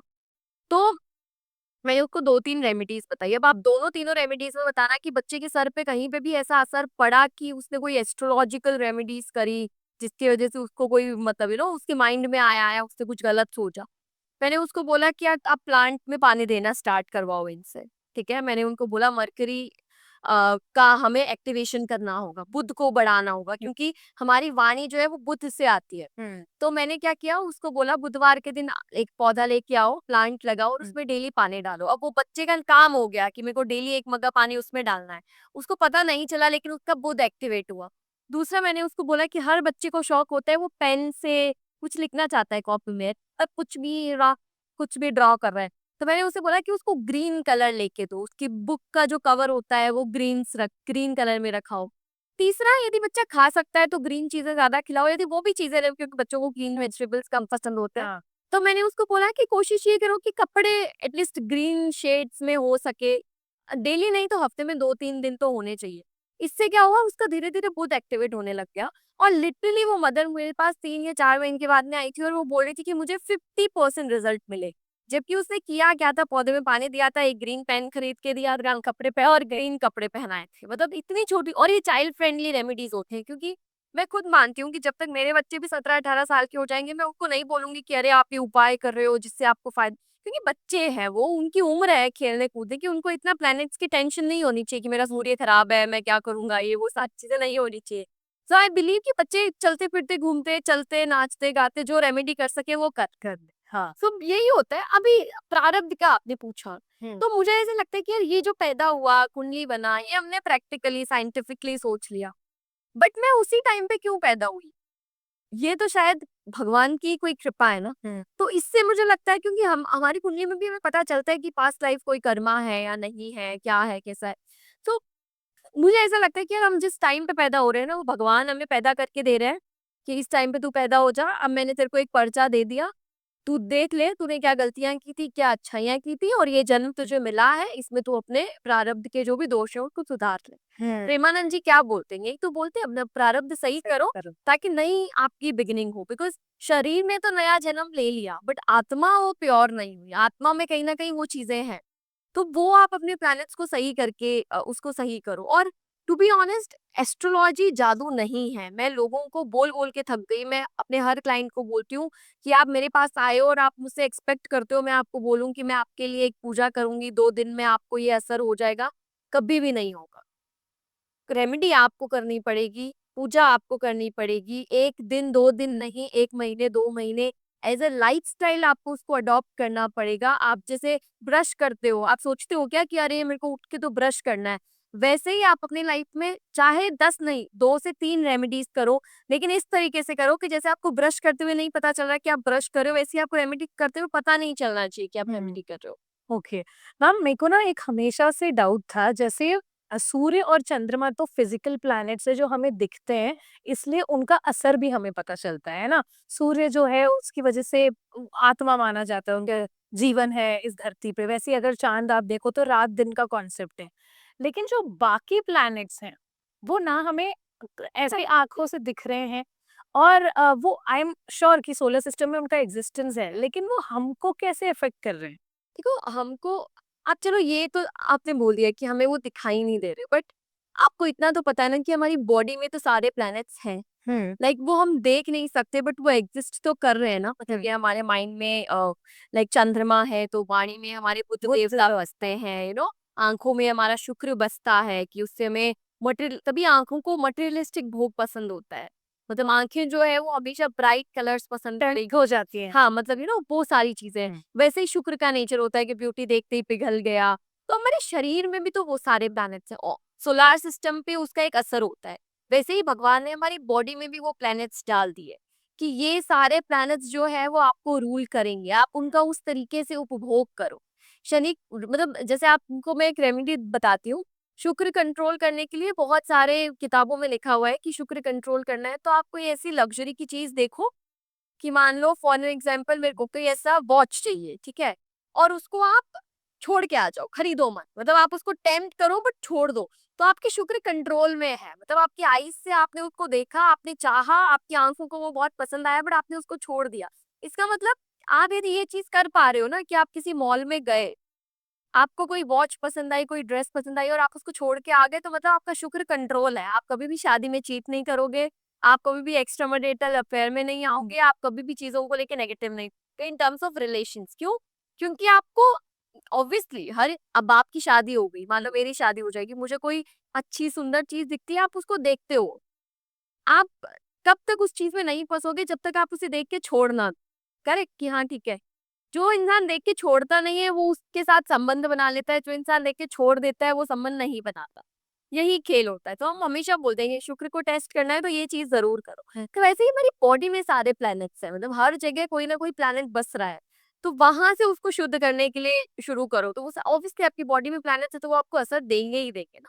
हाँ ये है, जैसे यार लोग हमेशा पूछते हैं कि मैम मेरी राशि कौन सी है, बिकॉज अभी वेस्टर्न कल्चर भी आ गया तो लोग अपना ज़ोडिएक साइन से वो राशि में कंफ्यूज हो जाते हैं। बट हमारी कुंडली के अकॉर्डिंगली हमारी राशि वो होती है जिस घर में चंद्रमा बैठता है, उस घर का मालिक जो होता है, मतलब मान लो आपकी कुंडली में जहाँ पे चंद्रमा बैठा हुआ है, चंद्रमा बैठा हुआ है वहां पे यदि 3 नंबर लिखा हुआ है तो वो बुध की राशि है, 4 नंबर लिखा हुआ है मतलब 3 नंबर लिखा हुआ है तो वो जेमिनाई हो गई, 4 लिखा हुआ है तो वो कैंसर हो गया, 5 नंबर लिखा हुआ है तो वो लियो हो गया। तो आप देखो अपनी कुंडली में कहाँ पे चंद्रमा है, उस घर पे कितना नंबर लिखा हुआ है और गूगल पे जाके सर्च कर लो कि वो कौन सी राशि होती है। ये हमारी राशि होती है। अभी ये चंद्रमा से ही क्यों हुआ? सूर्य से भी तो हो सकता था, बुध से भी तो हो सकता था। पर हमारे पुराने जो ज्योतिषी थे, जिन्होंने इतनी रिसर्च करी, हम तो उनका पढ़ाया हुआ पढ़ के आपको बता रहे हैं। जिन्होंने रिसर्च करी, जिन्होंने बनाया, उन्होंने चंद्रमा से ही क्यों बनाया? आपने सुना होगा कि पृथ्वी है, उस पे ऑलमोस्ट 70% वाटर है।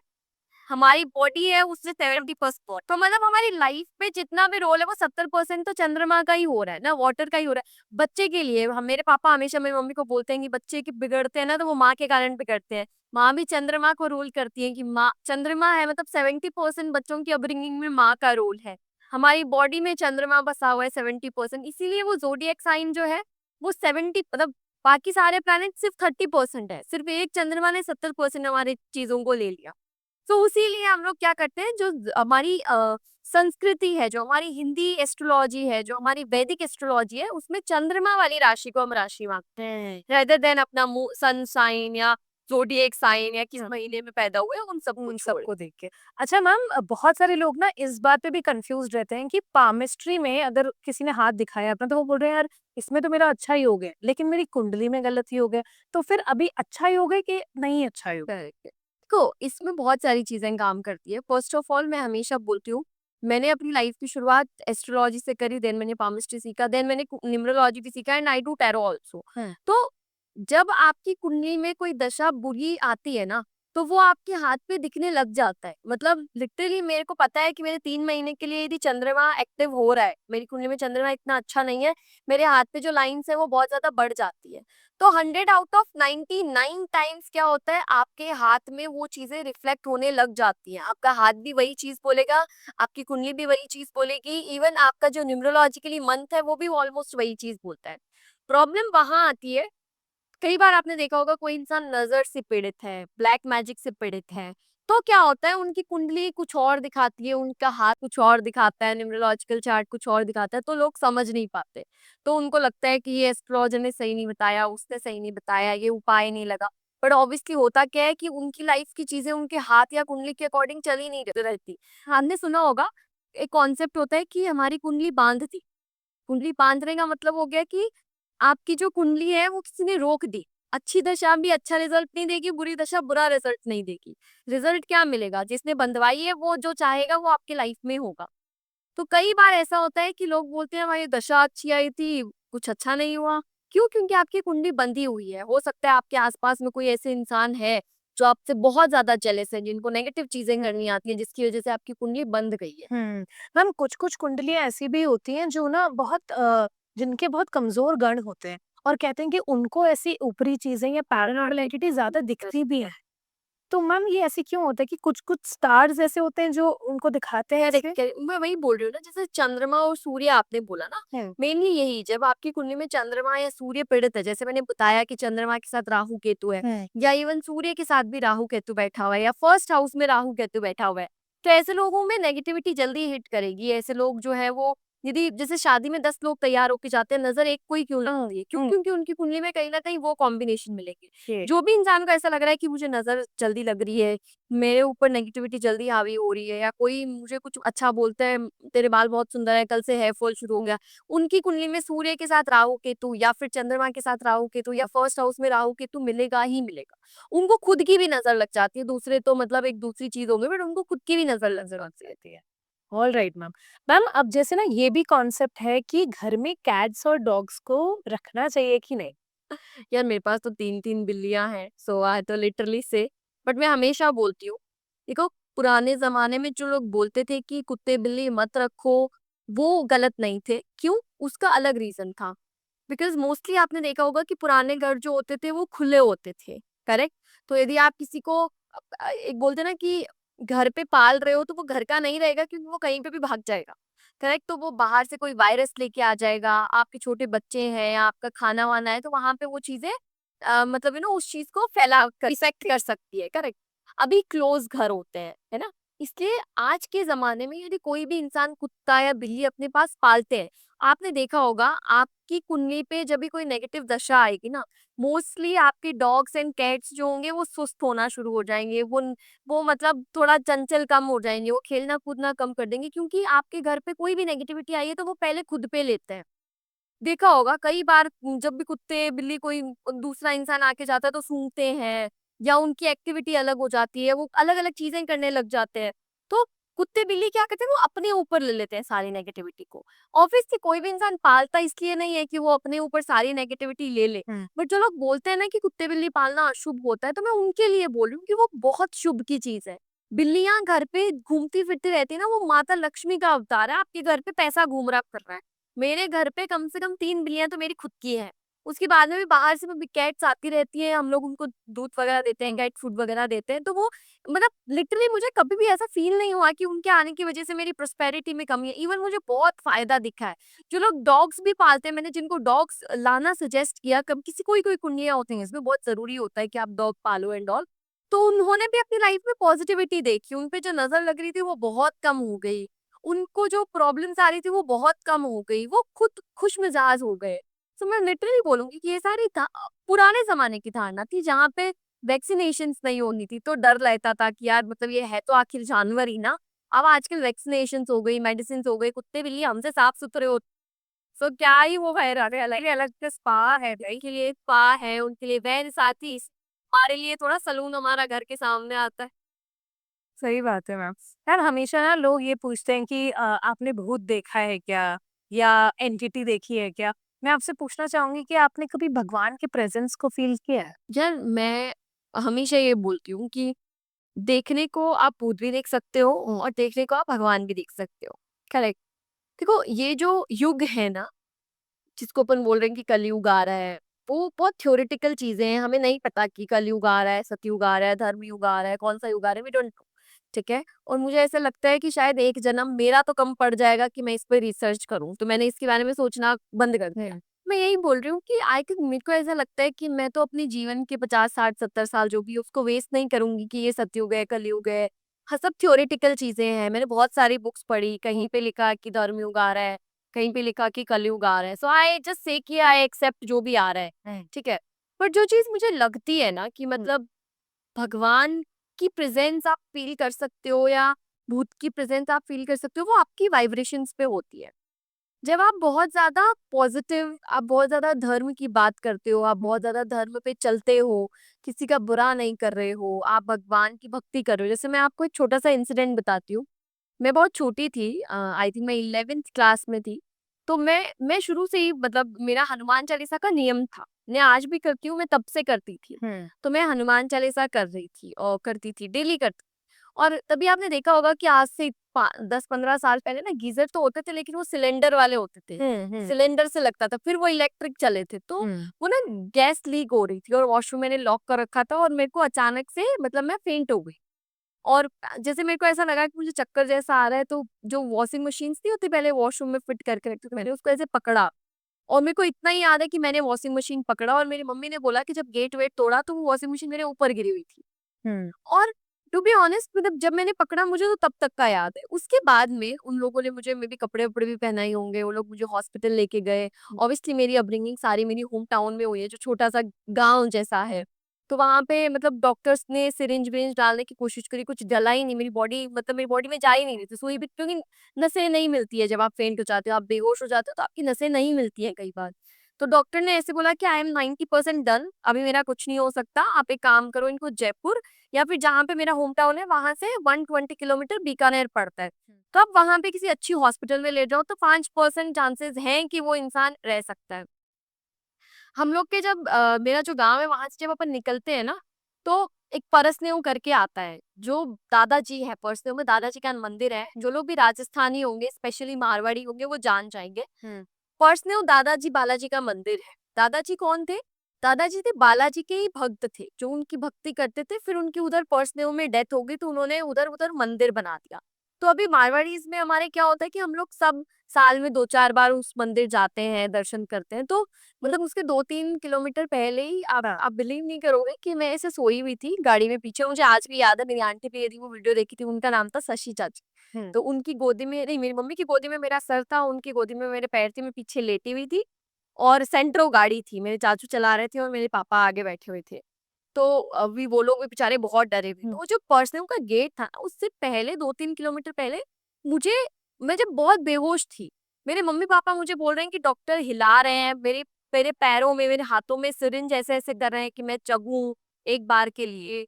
मेरे को ऑक्सीजन लगाई जा रही है, मेरी बॉडी नहीं ले रही। वहाँ पे मुझे ऐसा फ़ील होता है कि मेरे को इस मंदिर में उतारा गया है, मुझे कुछ हुआ है। मुझे इस मंदिर में उतारा गया है और जब आप देखते हो ना, जो भी उस मंदिर जाके आया है, आप जब उस गेट में एंटर करते हो तो बहुत सारी सीढ़ियाँ हैं, फिर बहुत बड़ा हॉल है, फिर मंदिर है। तो यूजुअली क्या है, आपको उन सी जब तक आप सीढ़ियों पे चढ़ते नहीं हो तब तक आपको वो बालाजी की मूर्ति नहीं दिखती है। लेकिन उस मुझे बेहोशी की हालत में ऐसा लग रहा था कि मुझे वहाँ पे किसी ने उतारा है, व्हीलचेयर पे बिठाया है और मुझे सीढ़ियों पे चढ़ने से पहले वो बालाजी के दर्शन हो गए। और जैसे ही मुझे बालाजी के दर्शन हुए, मतलब मैं फेंट थी, मैं बेहोश थी, मुझे वो बालाजी के दर्शन हुए, उसके पास में दादाजी का मंदिर है, तो दादाजी और बालाजी के मंदिर के बीच में खाली जगह है, मतलब एक हॉल जैसा है। सब लोग जान जाएँगे जो उस मंदिर में जाके आए हैं, तो मुझे वहाँ पे लेटाया है। और मेरे परिवार के सारे लोग मुझे बोल रहे हैं कि उठो, उठो, उठो और मैं सच में लिटरली मैं असलियत में बैठी और मेरे जो पापा और चाचू थे, मैंने उनको बोला कि मैं सच में बेहोश हुई हूँ या मुझे सपना आ रहा है, मुझे कोई बताओ। और उन्होंने बोला कि नहीं, तुम सच में बेहोश हुई हो। और मतलब लिटरली मुझे उस वक़्त मेरी वाइब एक होता है ना, आपको आपको जब लिटरली भगवान के दर्शन होते हैं तो आप बहुत वीक हो जाती है आपकी वाइब्रेशन। और मैं जब बैठ के इतना ज़ोर से फट-फट के रोई हूँ, मंदिर का गेट आने के बाद मेरे पापा ने बोला इसको बीकानेर बाद में लेके जाएँगे, लेकिन पहले मैं मंदिर के दर्शन तो करवाऊँगा इसको। क्योंकि उनको भी लगा कि यार मंदिर उनको मैंने बताया नहीं था तब तक। हुँ। उन्होंने मुझे मंदिर के दर्शन करवाए। बीकानेर से पहले डूंगरगढ़ आता है, जहाँ पे भी अच्छी हॉस्पिटल्स हैं, तो वहाँ की तुलसी हॉस्पिटल थी। मुझे अभी भी याद है, वहाँ की तुलसी हॉस्पिटल में मेरे को मेरा चेकअप हुआ। मेरा बीपी 80/120 एकदम नॉर्मल बीपी। हुँ। मेरा ब्लड टेस्ट हुआ, सब एकदम नॉर्मल। इवन डॉक्टर ने मुझे मेडिसिन भी नहीं लिख के दी कि तुम्हें ये 10 दिन के लिए खानी है। मैं जब घर आई ना, तो हम अभी आपको पता होगा राजस्थान में गाँव में बहुत बड़े-बड़े परिवार होते हैं और हम लोग का ऐसा है कि मेरी चाचा-चाची हम लोग के सबके घर पास-पास में। हुँ। मेरे घर पे कम से कम 30-40 लोग खड़े हुए कि मतलब अभी ये कैसी हालत में आएँगे। और मैं लिटरली खुद चल के जा रही हूँ, मेरे को वो नाइटी पहना है कि देखेंगे उस वक़्त बेचारे क्या ही पहनाते। और मैं हँस रही हूँ और सब मुझे देख-देख के रो रहे हैं कि मतलब इसको क्या। फिर मैंने सबको बताया, तो मैं आज भी इस बात को बोलती हूँ तो मुझे ऐसा लगता है कि यार वो भगवान के दर्शन ही तो थे। मतलब भगवान खुद नहीं आए बट उन्होंने मुझे उस सिचुएशन में दिखाया और तब से ही मैं फिर एस्ट्रोलॉजी पढ़ने लगी। फिर मैंने अपनी लाइफ में कभी पीछे मुड़ के देखा ही नहीं। मतलब फिर मैं पढ़ाई भी करती थी, एस्ट्रोलॉजी भी करती थी और आज भी I think I am on a good place जहाँ समझ गए हैं युवा से आपको बहुत प्यार करते हैं लोग, आपके एस्ट्रोलॉजिकल प्रिडिक्शन से बहुत फ़ायदा होता है लोगों को, रेमेडीज़ जो आप लगाते हो उनसे बहुत सारे लोग को फ़ायदा होता है, तो definitely you are in a very good place, I would say you are in the God's place. तो जिनको जाको राखे साईं मार सके ना, करेक्ट, करेक्ट। तो वही वाली बात है। ये फेथ होता है, पता है मतलब हुँ। जैसे मैंने ना वो मंदिर के बारे में हुँ। बताया, तो मेरी अभी एक रील वायरल हुई थी जिसमें 40 मिलियंस व्यूज़ आए थे। यू डोंट बिलीव कि 40 मिलियंस बहुत होते हैं। तो मैं जब उसकी कमेंट पढ़ती हूँ तो 100 आउट ऑफ 99 कमेंट्स बहुत पॉजिटिव। एक आधे कमेंट में आता है कि आप हाथ तो श्रद्धा होती है और आई लिटरली बिलीव कि श्रद्धा होती है। लेकिन क्या होता है कि आप जब भगवान की पूजा करते हो तो आप घर पे एक मंदिर बनाते हो। वो मंदिर मत बनाओ फिर। यदि आप आपकी श्रद्धा है तो आप वॉशरूम में भी तो पूजा कर सकते हो, बट आप नहीं करते हो ना, क्योंकि हुँ। हर एक जगह का एक स्थान होता है। हमने शूट किया, एक लाइटिंग का एक अलग फेस होता है, हमारी चेयर्स एक एग्जैक्ट जगह पे सेट की जाती है। वैसे ही इंडिया में जो मंदिर बने हुए हैं ना, वहाँ की वाइब्रेशन ही कुछ अलग होती है। इसीलिए हम मंदिर जाते हैं, वरना कौन ही किसी को फायदा नहीं होता ना, तो इंडिया में बिना फिजूल की चीजें कुछ चलती ही नहीं। मतलब फायदे की चीजें ही चलती है। इंडिया की पूरी जनता जो है ना, वो पूरी जागरूक है, वो फायदे की चीजों पे ही जाती है। सो वही वाली बात है, श्रद्धा आपने सही बोला कि मतलब जो लिटरली जिसको फेथ है ना, वो कुछ भी कर सकता है। सही बात है। मैं हमेशा लोगों को बोलती हूँ कि आप रेमेडीज मुझ पे विश्वास करके मत करो, बट आप रेमेडीज भी कर रहे हो तो आप खुद पे विश्वास रखो कि मैं ये करूंगा मैं अच्छा हो जाऊंगा, तो इट विल अफेक्ट साइकोलॉजिकली भी बहुत इफ़ेक्ट बहुत करती है फर्क। मैम ये सारी चीज़ें। तो आई विश कि मैम एस्ट्रोलॉजिकली भी हमारा इंडिया का जो टाइम है, थोड़ा-सा भी अशांत चल रहा है, लेकिन गुजरते Level वक्त time, के correct. अच्छा हो जाए। नहीं, मैं अभी बोल रही हूँ 2026 will be very great very great. financially. हाँ, तो 2025 के लिए जैसे मैम ने कहा कि थोड़ा-सा एडवेंचरस स्पोर्ट्स से बचिए, ट्रैवल अगर हो सके अगर आप अवॉइड कर सकते हैं तो ज़रूर करिए। Correct. और थोड़ा-सा ज़्यादा और मैं ये भी देख रही हूँ ma'am on a positive side बहुत सारे लोग ना स्पिरिचुअल भी होते जा रहे हैं। पहले इतने एस्ट्रोलॉजर्स और टैरो कार्ड या हीलिंग सेंटर्स या इतने एक्सपर्ट्स नहीं थे जितने अभी हो गए। Correct, correct. वो भी ये एक बढ़ेगा। इवन मैं हमेशा बोलती हूँ, जैसे हम लोग एस्ट्रोलॉजर बहुत सारे फ्रेंड्स एंड ऑल बैठे रहते हैं ना, तो मैं लोगों को बोलती हूँ कि ये जो 2000 सन जो 2000 बाद का जो भी बच्चा पैदा हुआ है ना, वो इन सब चीजों में बहुत ज्यादा डीप होगा। हमारे पास क्लाइंट्स आते हैं ना, तो उनके बच्चे बोलते हैं कि मम्मा इनसे कंसल्ट करो। क्यों? मम्मी-पापा को इतना विश्वास नहीं है। उन्होंने वही ज़िंदगी देखी है जहाँ पे 8-10 घंटे मेहनत हो रही है और 20-25-50 हज़ार सैलरी मिल रही है। उनके क्योंकि देखो ये मून का नंबर है। तो 2000 के बाद वाले जो भी लोग पैदा हुए हैं ना, वो मेंटली थोड़े से आप ऐसे बोल सकते हो कि बहुत चतुर, चालाक, स्पिरिचुअलिटी में बिलीव रखने वाले, जिनको एक चीज़ों का डर रहेगा तो वो उस चीज़ को सही करके पॉजिटिव बनेंगे। जो स्पिरिचुअलिटी, योगा, मेडिटेशन, क्रिएटिविटी, आप देखो आजकल के बच्चों में कितनी क्रिएटिविटी है, क्यों? क्योंकि उनके पास मून है, उनके पास चंद्रमा है। उससे पहले 19 वाला चल रहा था। 19 इज़ ऑल अबाउट मेहनत करो, फल मिलेगा। हाँ, ये 2 नंबर इट्स लाइक मैजिक, ये एक मैजिक का नंबर होता है। यहाँ पे चीज़ें ऐसी चलेगी कि यार कम मेहनत में ज़्यादा रिजल्ट। करेक्ट। तो ये स्पिरिचुअलिटी, योगा वाले लोग जो भी हैं, मेडिटेशन वाले लोग जो भी हैं, स्पिरिचुअल चीज़ें हैं, वो ये अभी तो 1000 साल तक खत्म मेरे अकॉर्डिंगली तो होने नहीं वाली है। चलिए नाइस। तो हम मतलब भगवान से मनाएँगे कि भई आगे वाला आने वाला टाइम भी हम सबके लिए बहुत अच्छा हो, सुख समृद्धि लेके आए। और मैम आप मेरे पॉडकास्ट में आए, thank you so much. So much आपने मुझे बुलाया। एक्चुअली मुझे पता ही नहीं चला कब ये टाइम खत्म हो गया तो पॉडकास्ट क्योंकि कॉन्वर्सेशन ही इतनी इंटरेस्टिंग होती है बिकॉज़ मुझे लगता है मैम आज के टाइम पे ना अगर कोई भूत की कहानी सुना रहा होगा तो वो जल्दी से लोग मान जाएँगे। लेकिन जब आप भगवान के अध्यात्म की बात करते हो तो लोग 2 बार सोचते हैं कि नहीं ऐसे कैसे इनको कैसे स्पर्श हो गया, ये कैसे बोल रहे हैं। तो आई थिंक वो जो फ्रीक्वेंसी होती है, जो गॉड की यूनिवर्सल फ्रीक्वेंसी होती है, वो कैच करना आपको आना चाहिए। तो ये आप जब नेगेटिविटी आप जैसे 100 में से 90 लोग होते हैं जो बोलते हो अरे मुझे भूत दिखा था, अरे मुझे भूत दिखा था, वो क्या है? वो नेगेटिव वाइब्स है। हुँ। करेक्ट, वो नेगेटिविटी है। तो जब आप पॉजिटिविटी के बारे में सोचोगे तो भगवान भी दिख जाएंगे। तब आप ऐसे भी बोलोगे अरे मुझे तो ये भगवान दर्शन दिए थे। सही बात है। तो बहुत मज़ा आया प्रतीक्षा मैम आपसे बात करके और आगे भी फ्यूचर में ऑडियंस का प्यार मिलता रहेगा ऐसे ही तो और अच्छे एपिसोड्स बनाएँगे, अच्छी-अच्छी चीज़ें आपके लिए लेकर आएँगे, पॉजिटिव एनर्जी लेके आएँगे, इंस्पिरेशनल बातें करेंगे, जो चीज़ आपको भी और बेटर इंसान बनाए, उसके बारे में बात करेंगे। तो फिलहाल दी अय्यर शो में इतना ही, लाइक, शेयर, सब्सक्राइब करना मत भूलिए। Thank you. Thank you ma'am.